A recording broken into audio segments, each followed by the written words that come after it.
thank you so much for your time. سوال من این هست که میخوایم پرسان بکنم در ارتباط به حملاتی که فعلا طالبان در ولسوالی‌های افغانستان انجام میتن و کارهایی که اینا انجام میتن وارد خانه‌های افغان میشن. آیا از نظر شما این گروه کارهایشان چگونه است؟ غیر انسانی هست یا گروه تروریستی هستند طالبان؟ آیا اینا شما میپذیرین؟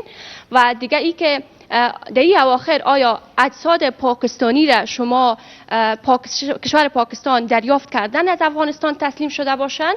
نظرتان در این ارتباط چی هست؟ و با چنین شرایط نتیجه روند صلح در افغانستان شما چگونه میبینین من حیث یک کشور خیلی نزدیک بر افغانستان؟ تشکر. First, what the Taliban are doing or not doing is nothing to do with us. You know, you have to speak to Taliban about what they're doing. We are not responsible. Neither are we some spokespersons for Taliban. But you have two choices.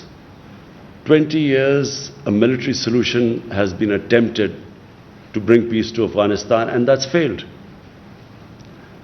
Now you have a choice. Either this American-backed military solution you can continue, because if you feel the Taliban are not someone you want to have in part of your government, you can keep on the course of a military solution. But everyone knows it's not possible anymore. The second solution is to have a government, a political compromise between the Taliban and the government, to have a compromise, an inclusive government. That is the only solution. Now, what the Taliban are doing or not doing has nothing to do with us.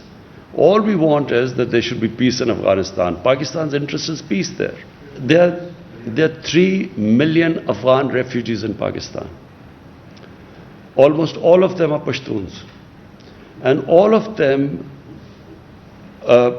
or most of them, would have sympathies with Taliban.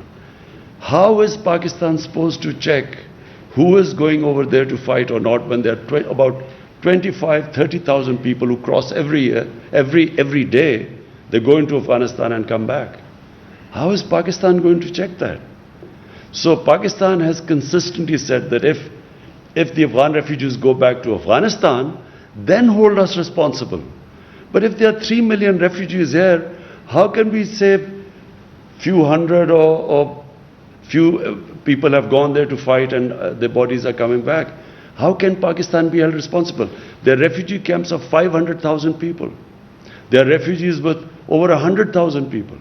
So how is Pakistan going to go into the refugee camps and decide who is pro-Taliban and who is not? So it's not possible unless, and let me just say the other thing, that until recently there was no border between Pakistan and Afghanistan. The Dunya line was just imaginary. There was no physical border. So to stop, to control the outflow and inflow into Pakistan, we have built this fence at a huge cost to Pakistan. We have completed 90% of the fence now. So for the first time you have a border fence. Before that there was no border anywhere. During land was no border. So we are trying our best, but it is not possible to hold Pakistan responsible when you have over 3 million refugees here. What interest could possibly Pakistan have in a civil war in Afghanistan? What interest would Pakistan have in backing someone to take over Afghanistan? What is clear is that no one party will be able to take over Afghanistan. So if Taliban try to take over Afghanistan, it will just be an ongoing civil war. In the past, Pakistan did have an interest. In the 90s, Pakistan had an interest. And why did Pakistan have interest? Because Pakistan had this policy of strategic depth. What was strategic depth? Pakistan was always wary of Indian influence in Afghanistan, and Pakistan did not want to have a situation where it was fighting on two fronts. So Eastern Front, India, and then Afghanistan also became pro-India. So in those days, Pakistan did try to have favorites. They backed favorites. Now, and especially my government, We believe that Afghanistan can never be controlled from outside. Afghanistan has a history. Throughout history, Afghans are the most independent people. So you can't control Afghanistan from outside. So our government's policy is, whoever the people of Afghanistan choose, Pakistan will have best relationship with them. So we have no favorites now. We do not have that old policy of the 90s of strategic depth anymore. زه دوه لاندې پوښتنې لرم. یو تاسو ولسمشر غني سره په ازبکستان کې لیدلی وو او وروسته د هغې د افغانستان او پاکستان اړیکې خرابه شوې. دغه لیدنو کې تاسو څه وویل؟ او بل د سلسله لیخیل په اسلام آباد کې برامته شوه. د هغې قضیې په اړه که معلومات ورکړئ چې دغه د چا لخوا اختطاف شوې وه، برامته شوې وه، ولې برامته شوې وه او د څه دلیل له مخې؟ ډېره مننه. First thing is that whatever I'm telling you, I told President Ghani. I told him that Pakistan, President Ghani felt that, we should try and stop the people going across. We told them that we can have a joint, we will have a joint inspection. You tell us where people are crossing, we will take action. We assured him about that. Because we know that all the fighting people, if half of Afghanistan is with Taliban, what would they be doing in Pakistan? They talked about families of Afghans, of Taliban in Pakistan. The question is, should Pakistan put their families in jail? What is Pakistan supposed to do with their families if they are here? And then, if there are few Taliban leaders who have families here, the only leverage we have is because of that. The reason why they actually had talks with the Americans and Pakistan was able to make them have talks with the Americans was because of this leverage. If you put them in jail or if you take action against them, that leverage goes.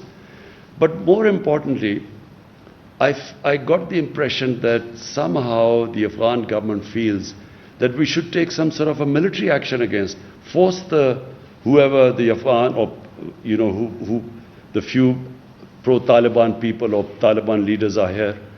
But so number one, we will do everything, but we will not use military force anymore in Pakistan. As I said last time, we were fighting someone else's war and we ended up 70,000 Pakistanis were killed. So there is a consensus in Pakistan that we will not use military action. Short of military action, we will try our best. How much ever pressure they want us to put on the Taliban, we will, because it is in our interest there's peace in Afghanistan. But we will not use military means. We are clear in Pakistan about that. The ambassador. So, we have detailed now through the Safe City cameras, we have charted out the exact path taken by the daughter of the ambassador. And, the taxi drivers, the taxis which the ambassador's daughter took, we got through the cameras, we got the numbers of the taxis, we called those people up, they've all been interrogated. They have, so unfortunately the explanation doesn't tally what the ambassador's daughter says and what the cameras show, where she says that she was put in a taxi and taken away and there was beaten up. But there is a picture of that taxi and she's sitting there and she's fine. And the driver was called up and the police officer showed. So unfortunately, we didn't get the answers because the police has now all the record, charted all the areas where she went, and it doesn't tally with what her accounts are. There's a discrepancy there. And unfortunately they went back, so we have no way of confirming what happened. But the account of the ambassador's daughter does not tally with all the cameras which show her going into the 3 different taxis. The taxi drivers were interviewed, got into the police station. It does not match there. Sir, Yeah. Afghan government has requested for team to visit Pakistan for sharing this investigation, and we have conveyed our preference for that team to visit next week. So you've heard that there's a team coming from Afghanistan. We will give them all the information they want. We will give them the pictures from the